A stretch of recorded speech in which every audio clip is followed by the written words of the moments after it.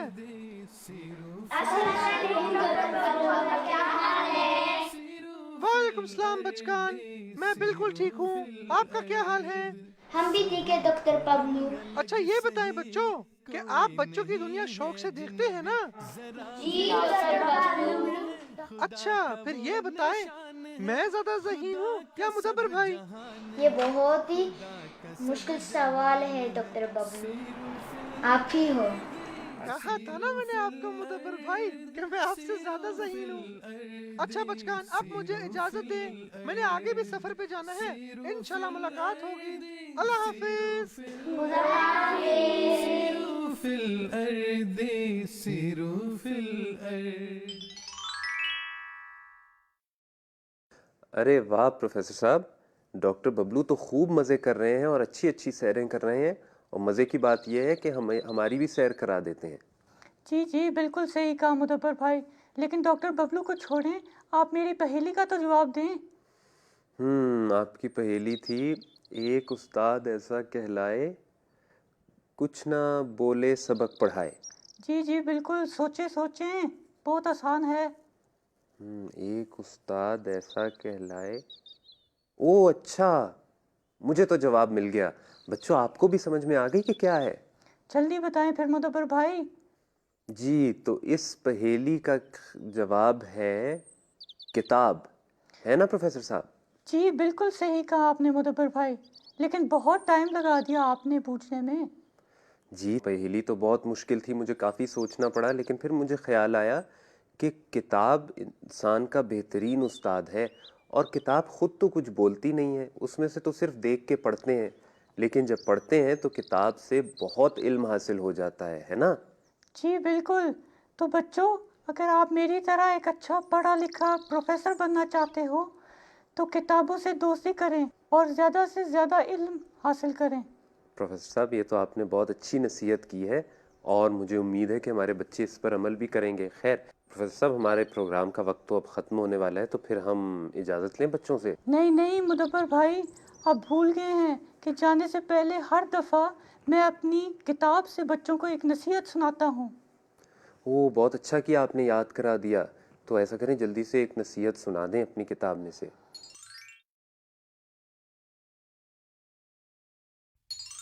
کسی کے لیے وہ چیز پسند نہ کرو جو اپنے لیے پسند نہ ہو۔ جزاک اللہ پروفیسر صاحب، یہ تو بہت اچھی بات ہے اور مجھے امید ہے کہ اگر سارے اس پر عمل کرنے لگ جائیں تو کتنے اچھا ہو جائے، ہے نا؟ سب کے اس لیے سب کچھ اچھا ہو، کوئی کسی کے لیے برا نہیں سوچے گا۔ چلیں بچوں، پھر اب ہم آپ سے اجازت چاہتے ہیں۔ تو بچوں یہ تھا ہمارا آج کا پروگرام بچوں کی دنیا۔ آپ ہمیں اجازت دیجئے، ہم اگلے پروگرام کے لیے پھر آپ کی خدمت میں حاضر ہوں گے۔ تب تک اگر آپ کے پاس کوئی سوال ہو یا آپ ہمیں کوئی پیغام دینا چاہیں تو اپنی ایک ویڈیو بنوا کے ضرور ادھر بھجوا دیں۔ اس کا خیال رکھیں کہ ویڈیو لینڈسکیپ میں ہو اور بیک گراؤنڈ میں پس منظر میں کوئی تصویر نہ ہو۔ اسی طرح آپ ہمیں سوشل میڈیا پر بھی فالو کریں اور ضرور ہماری پوسٹس پر کامنٹس بھی دیا کریں تاکہ ہمیں بھی معلوم ہو کہ ہمارے بچوں کو ہماری پوسٹس بھی پسند آ رہی ہیں اور آپ تک پہنچ رہی ہیں۔ ٹھیک ہے پھر ڈاکٹر صاحب، ہم خدا حافظ کرتے ہیں اور پھر چلتے ہیں۔ السلام علیکم، خدا حافظ۔ خدا حافظ۔ چلیں مدبر بھائی سیر پہ۔ جی چلتے ہیں۔ دنیا ہے یہ بچوں کی ہے، بچوں کی یہ دنیا، یہاں کھلا ہے علم کا رستہ، دیکھو آ کے کھولو، پوچھ کے دیکھو، پوچھ کے جانو، دل میں کیا ہے بولو، علم بڑھانا میرا یا رب، رب زدنی علما، رب زدنی علما، رب زدنی علما، رب زدنی علما، رب زدنی علما۔ بسم اللہ الرحمن الرحیم، وعد اللہ الذین آمنوا منکم وعملوا الصالحات ليستخلفنهم في الأرض۔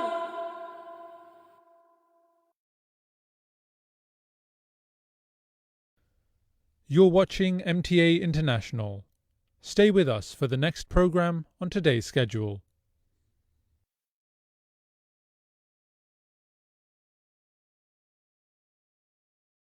When you stand up in prayer, you should know it for certain that your God has the power to do all that He wills. Then your prayer will be accepted, and you will behold the wonders of God's power that we have beheld. Our testimony is based on seeing and is not a mere tale. How should the supplication of a person be accepted? And how should he have the courage to pray at the time of great difficulties, when according to him, he is opposed by the law of nature, unless he believes that God has power over everything? You should not be like that. Your God is one who has suspended numberless stars without any support, and who has created heaven and earth from nothing. Then would you think so ill of him as to imagine that your objective is beyond his power? Such thinking will frustrate you. Our God possesses numberless wonders, but only those observe them who become wholly his with certainty and fidelity. He does not disclose his powers to those who do not believe in his powers and are not faithful to him.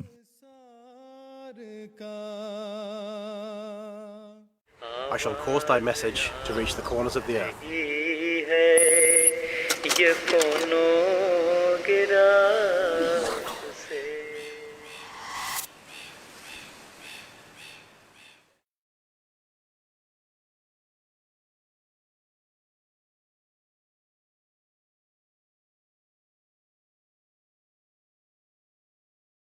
لبیک یا حبیب من،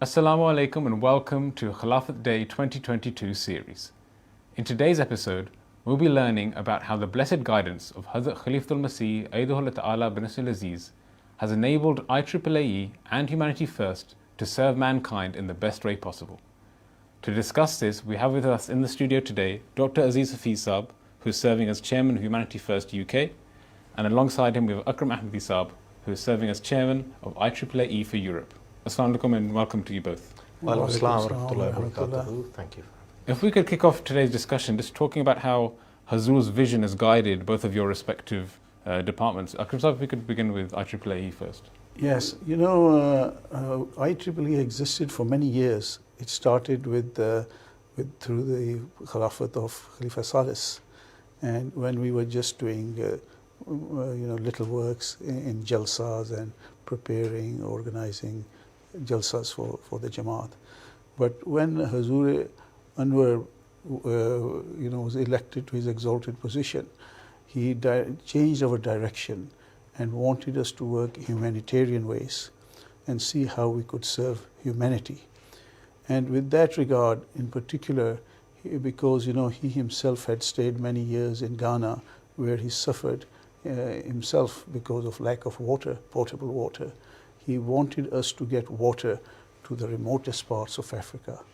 And so he has very cleverly, I would say, guided us how to get to those places and how to get water and bring water to these poor people who have nothing else otherwise. So this was the main crux of the way he changed our direction of our work in humanitarian work. And then on top of that, he said, I want you to bring electricity for two reasons. Essentially so that the people in the remotest part have electricity and light, and so they can work at night, and also to bring MTA, because through MTA he knew that people will then change their habits, and that's what we did. These were the two sort of spearheads which he guided us to follow. Perhaps Aziz, if you could narrate how Hazur guided Humanity First. Indeed. So Jazakallah for the opportunity. If I can share with you Hazur's vision for Humanity First in his own words, and if I can just quote, recently at the Humanity First conference, he stated, and this summarizes his vision for what he expects of us, always the primary focus and desire of every member of Humanity First should be to serve the interests of the weakest members of society, rather than to serve their own self-interest in any way whatsoever. So that is a small quote, but it has massive meaning in terms of how a humanitarian organization should work and how we as Humanity First should work, and encompasses so many areas of trying to dampen one's ego, making sure that you're working across society, across backgrounds, across cultures. So I think Hazur's words speak for themselves in terms of vision. I think he ingrained in us that we must sacrifice. We weren't going there just to enjoy ourselves. So many NGOs do that anyway, bring water and what have you, But when we started working, I would ask our engineers, if you can afford to pay for the airfare, that would be great. And even when they go in country, they would be supported by our missions locally. And I told our guys, you've got to start eating local food, That's part of the sacrifice, in fact, And in fact, when they begin to enjoy it, eat it, they really begin to enjoy it as well. So that was also another part of our sacrifice, was to pay for ourselves, and then that way, we saw the passion of our work. And alhamdulillah, when we first went, to give you a good example, is that one village we went where we brought in water and electricity, that when I first went there were only 2 bicycles at the time, in the village. And I went there 4 or 5 years afterwards, after we had brought them water and electricity. And when I went there, I was just amazed, because now they had 2 cars and, about 20 motorcycles and maybe even 100 cycles, And that was because what they did was they started growing crops and then start selling them, and then they start making money out of it. So a real life changer for them, and the whole scene changed for them, really, in a way. And that is what our ultimate aim was, to make a complete change in their lives.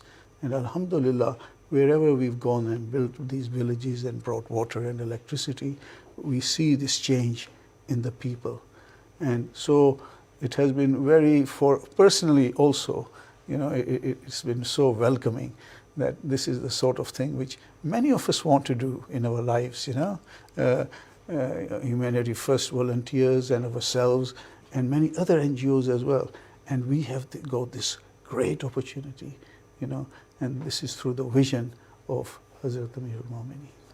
Following on from that, so many people may have the perception or misperception that a lot that Humanity First and IEEE focuses in Africa, but obviously there's other areas that you support as well. Could you narrate some of those, describe some of those projects that are ongoing at the moment? You're absolutely right. So Humanity First within the UK, we're covering food banks, befriending service, support line, community gardens, in the occupied territories in Palestine, water desalination, gardens, IT labs for the blind in South America, state-of-the-art hospitals on the Ukrainian border with Poland, providing medical support and essential services for the refugees. In Southeast Asia, again, water provision, education, disaster response. Back in the United Kingdom, thought leadership, bringing key academics in the humanitarian sector to share their knowledge on the sector to the public. So across the world, outside Africa, these are some of the examples of where we try to assist. This is the whole thing about guidance from Hazrat Amirul Mu'mineen and the blessing of Ahmadiyyat, that we are not just engaged in one small area of the world, but it is all across Africa, all across the world. For IEEE, similarly, we have associations in Australia, in Indonesia, in India, Pakistan, and alhamdulillah, through IAEA Europe, we have extended it into Africa. We have now made them stand on their own feet. So we've got registered IEEA in Nigeria, in Ghana, and now we are doing in Ivory Coast. So our intention had always been to make them self-sufficient. They stand up on their feet, and that is the best help you can ever give to any country, And this is where our work is so different from other NGOs, from even government work. I was discussing just yesterday in a meeting with some, Baha'is, and they were asking how we have operated, and I explained to them that the way we have operated is that we have actually made sure that the local people are self-sufficient. That is the only way our things will work. Otherwise, the African countries and other developing countries will always remain subservient to the West, because they will have to, they are made to understand that you can only get help from us. But what we are doing is making them stand up on their own feet. For example, in Mali, we've got our teams working with Humanity First, that they actually do all the work. We just provide a little bit of money. And that is what we want to do. And now there's time is coming when they will also start providing the money themselves. So that is our ultimate aim. They stand on their feet, but we continue to support as much as we can. I mean, it's a blessing for us that we can do that. It's so good for us. And we hope we'll be able to do that. But ultimately, they will stand up on their feet, and we will be giving a support role to them. Inshallah, that's very inspiring to hear as well. That's right. Now, both of you have also been very fortunate to have had direct guidance from beloved Hazur as well. Are there any inspiring stories or inspiring guidance that beloved Hazur has given to you? Akram Sahib, you can start. Yeah, you know, we just finished about 2-3 months ago a model village in Benin. And when we finished that village, and as you know, we went for an opening ceremony with them. And as I was leaving, the chief, one of the other guys said, the chief wants to say a few words to you. So I said, yes, all right. So the chief came to me and he said, you know what? When he joined Ahmadiyyat a few years back, and this is the amazing thing, that in West Africa, Ahmadiyyat wasn't there even 10-20 years ago. You know, it has just started recently. But yet the people are so righteous that one of them, and the chief said that when we first came and we brought them water and all that, he said, you know, my greatest desire was to see the Khalifa. That is what I really wanted to see. To see the Khalifa was for me like seeing the Holy Prophet ﷺ. So he said, I wanted to tell you something, that when you brought MTA here and I saw live the Khalifa of the time giving a Friday sermon, my dream had been fulfilled. What I had wished for, to see the Holy Prophet ﷺ, I was seeing in the Khalifa of the age. And that's why, you know, he said, I have specially called you for that. I want you to take this message for me to Hazur, and which I gave to Hazur as well. That this is how these people have love and affection for Islam and for the Holy Prophet ﷺ through the works that we do. Is there any incidents that beloved Hazur has given to you directly, and any guidance that he's given?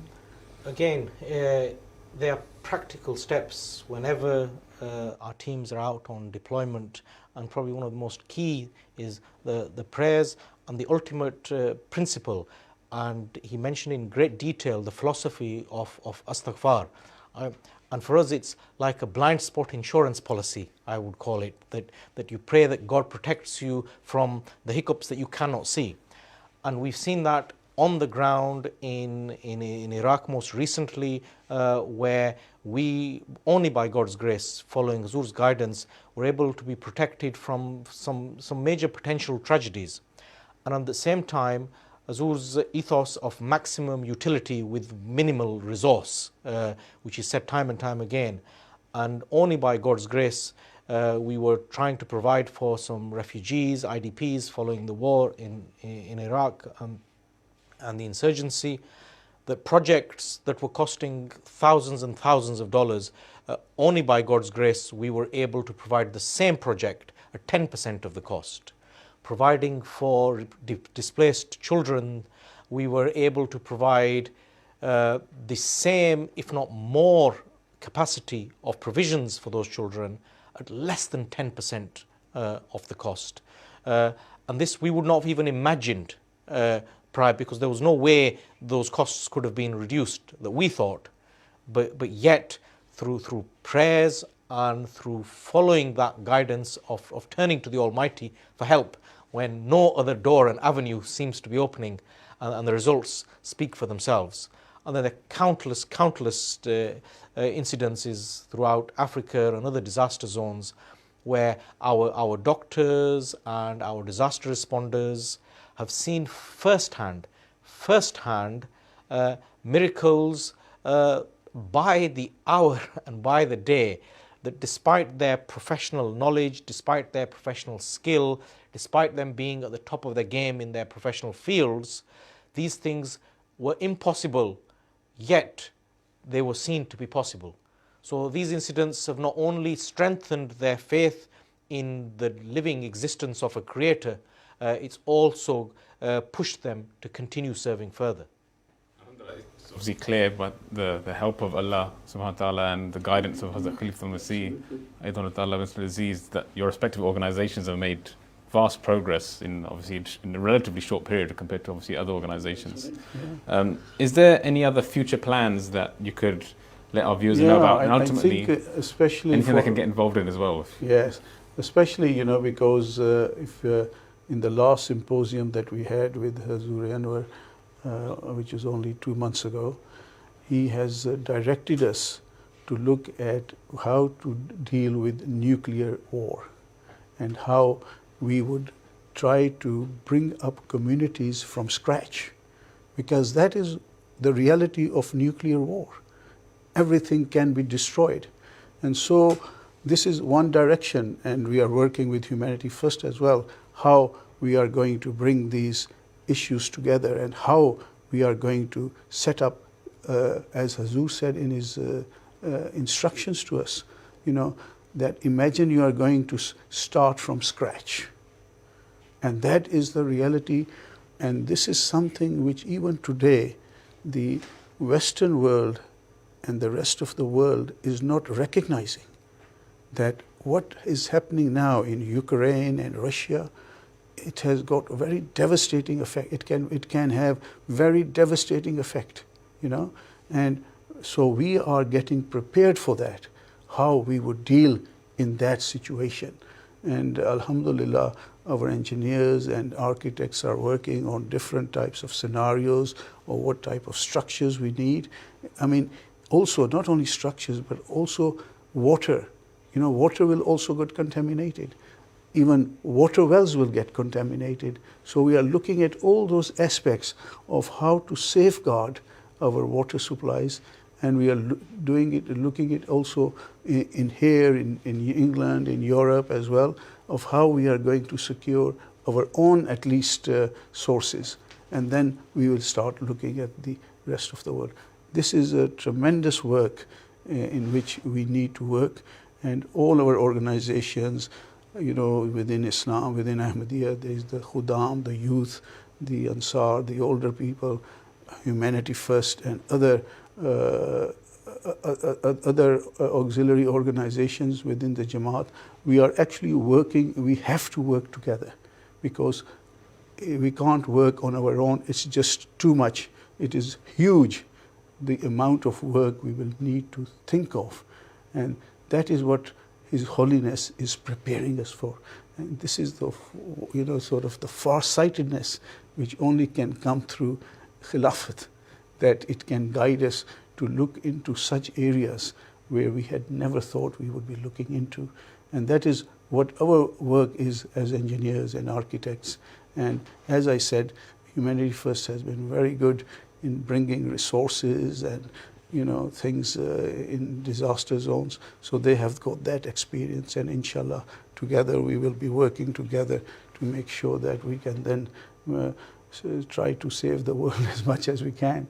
I think it's obviously going to be very vital and important work, and it's going to require the effort of everyone really to get involved. Absolutely, that's right. Is there anything you can Indeed, highlight in Humanity First? I would second that. Following Hazur Akhtas's sort of historic address at the IEEE conference, the key message that we took home, as Akram Saab has stated, is making Africa self-sustainable, making it completely sustainable, that it stands on its own feet and it's actually providing for others.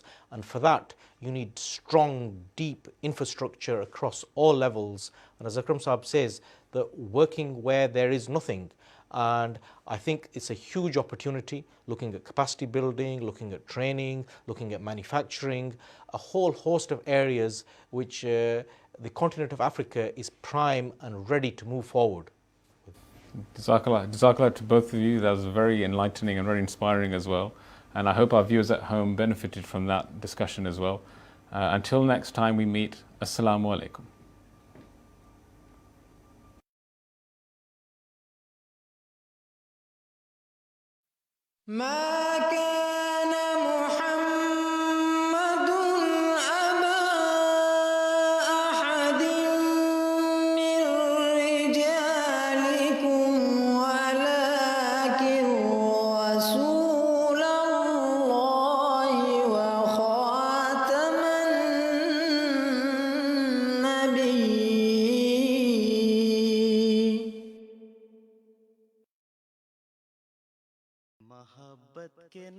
Here's a look at the next few programs on today's schedule. For more information, visit www.mta.tv.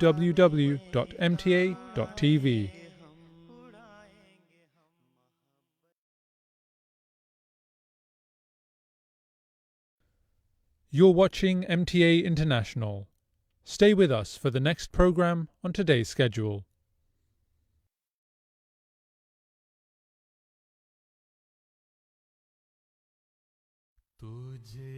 Then arise and repent, and win the pleasure of God through good works.